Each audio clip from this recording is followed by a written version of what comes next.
నేను తరచూ ఒక విషయం చూస్తుంటాను, మీరు మరోలా అనుకోకండి, మీకు ప్రయోజనకరమైన విషయం కాబట్టి నేను చెప్తాను. నేను చాలా ఇళ్లలో ఎప్పుడైనా వెడితే పూజా మందిరం చూడండి అంటుంటారు. అంటే వెళ్ళి ఒక నమస్కారం చేసి వస్తాను, వాళ్ళ భక్తి గొప్పది. నేను ఎవరిని విమర్శ చేయట్లేదు, కానీ ఒక విషయం తెలుసుకోండి.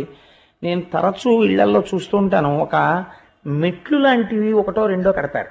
కట్టి దాని మీద ఏమీ ఆచ్ఛాదన ఉండదు, కనీసం ఒక పేపర్ కూడా వెయ్యకుండా దాని మీద ఒక చెక్క కానీ ఒక మంటపం కానీ ఏమీ ఉండకుండా దాని మీద ఈశ్వరమూర్తుల్ని నిలబెడుతుంటారు.